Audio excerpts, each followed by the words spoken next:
Hello, soul travelers, and welcome again to our YouTube channel, The Circle of the Invisible Flame. Today, I will talk about fear of dying or fear of living. Which one is it? There's one sentence that defines my relationship and my posture in life. I am not afraid to live. That doesn't mean that I never feel fear. It means I don't let fear decide for me. Most people are not afraid of dying, although they like to say they are too young to die and haven't yet lived everything in their bucket list. These, however, are just justifications for the fact that they really are afraid of feeling. They're afraid of losing control, afraid of loving without guarantees, afraid of the unknown, afraid of not touching the ground. This is not fear of dying. This is fear of living. I, for one, am not a shore person. I never have been. Some people need to see the bottom, feel something solid under their feet, know exactly where they stand. And others, like me, need the point where there is no bottom, where the waves no longer form, where there is no control, only the body, intuition, and presence. That's where I feel alive. Not because I seek danger, but because I trust myself in the unknown.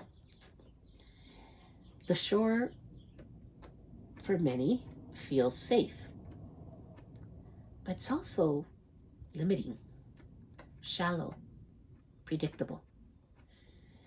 And I didn't come here to live this life in safety.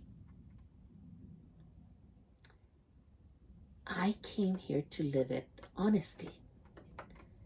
Living fully means uncertainty, exposure, emotional risk, the possibility of loss, but also the possibility of transformation.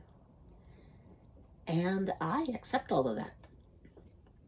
I don't need life to be comfortable to inhibit it.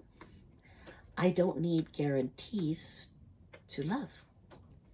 I don't need control to feel alive. Some people live to avoid losing.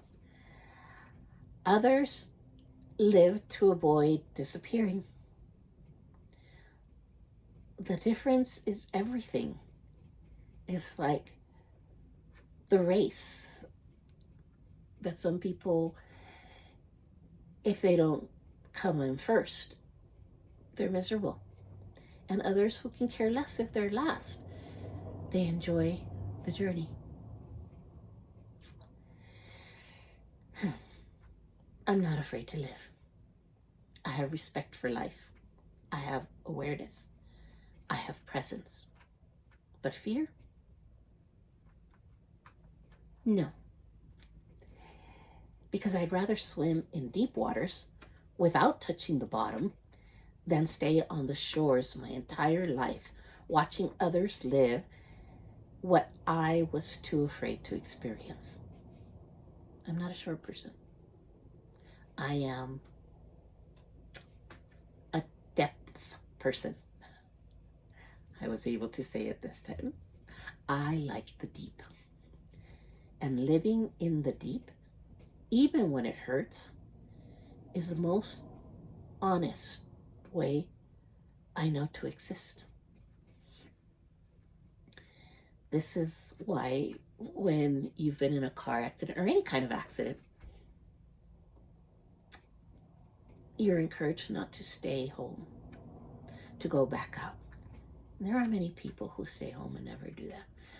many, many years ago when I was still in college, I'm a diver. So that's why the analogy with the water. I was a college diver, a high diver. And on a high dive with lots of twists and tumbles, I didn't measure it up right, and I landed sideways. I busted my eardrum, my left eardrum, and water hurts big time. It burns, and it was really, really bad.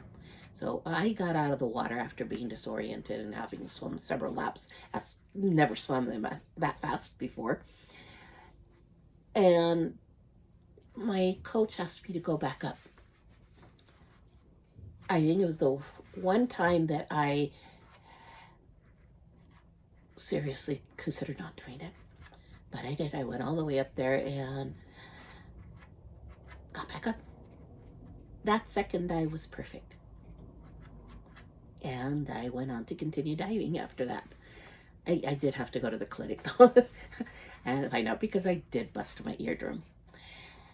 But the reason I said that is because many of us, after something like that, we're too afraid to try it again. And if we don't face it, you will live life in fear. And you will not live. Because when you live,